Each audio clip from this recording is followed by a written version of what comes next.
Il m'arrive assez régulièrement de m'absenter d'arrimage pour aller rejoindre mon ami Pierre Joannul à Saint-Janet.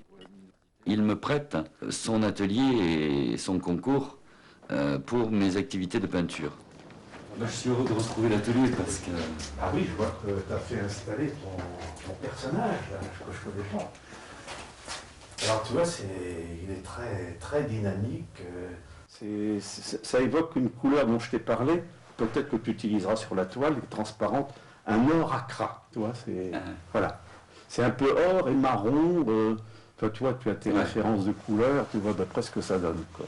C'est un tout petit peu une représentation de l'homme de Vinci, mais en 3 dimensions, alors que lui a travaillé sur le plan. Quoi. Et l'homme de Vinci, tu l'as déjà vu? Tu l'as vu avec les yeux, non. Non, ah oui. Mais par contre, j'en ai vu des représentations en relief. Oui, ah oui.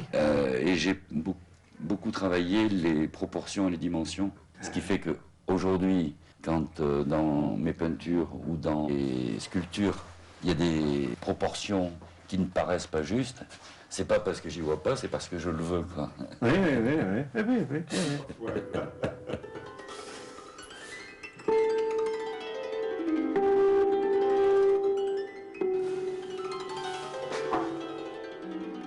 Et c'est vraiment dans ce sens-là que tu la mets, ta forme, quoi, c'est ça, hein? Oui. Tu as envisagé les mains vers le haut, et puis... Tout à fait. Voilà, les voilà. Et voilà. Voilà, les pinceaux avec lesquels tu as l'habitude de peindre. Alors, quel verre tu choisis? Printemps. C'est un verre transparent. Oui. Bon, attention à tes mains, tu as un peu de verre sur les mains, faut pas trop que tu les appliques ailleurs. L'image, a priori, c'est un autre monde, c'est celui des voyants. Mais pour moi, l'image, elle est essentiellement mentale. Je rejoins un petit peu Matisse en cela, qui disait qu'il envisageait ses dessins les yeux fermés. Et ce n'était qu'après avoir travaillé mentalement qu'il commençait à s'exercer les yeux bandés. Il disait « Je suis un peu comme un homme qui cherche mon chemin à tâtons dans la nuit ». Et le non-voyant, eh ben lui, il est naturellement obligé de faire la même chose. Il me disait qu'il sentait dans ta peinture une espèce de volonté, effectivement, d'énergie que tu faisais passer. Tu vois. Je crois que c'est ça, effectivement, que tu es en train de faire. Hein. Oui.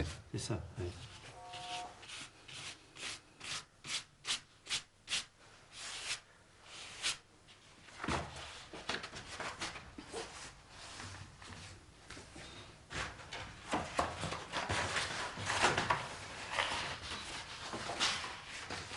Voilà. Touareg, alors tu as plus outre-mer, électrique, plus Touareg, outre-mer, électrique et manganèse.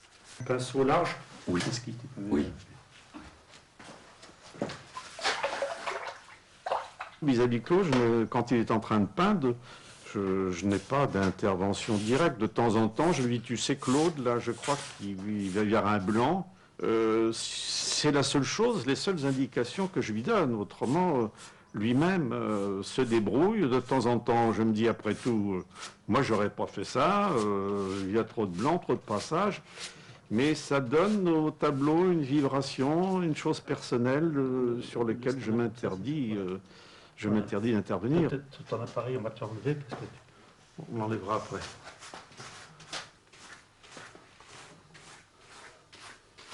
Chaque couleur porte un nom différent. Et souvent, ces noms sont extraordinaires et font rêver. Et le rêve est vecteur d'image, vecteur de sensation. La couleur des autres, je ne la connais pas nécessairement.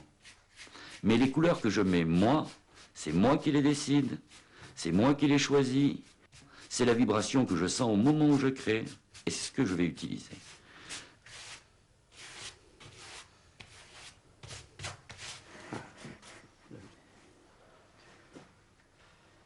C'est le fond blanc qui fait vibrer ta couleur.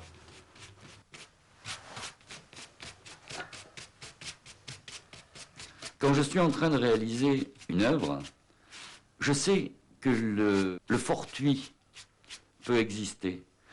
Je sais qu'à certains moments, les couleurs vont se mélanger, peut-être même à mon insu. Mais ça, c'est l'acceptation même de la vie. Je mets autant de peinture que Oui. tout à l'heure. Oui.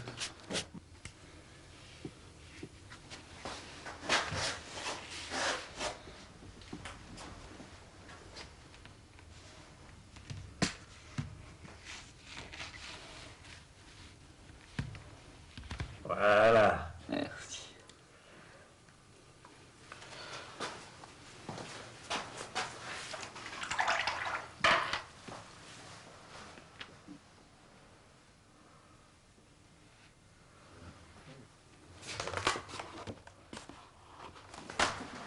On le met à la verticale. On l'amène vers le mur déjà. Non, tout de suite, on le met à la verticale. Ah, On va faire pour mettre à la verticale. Voilà.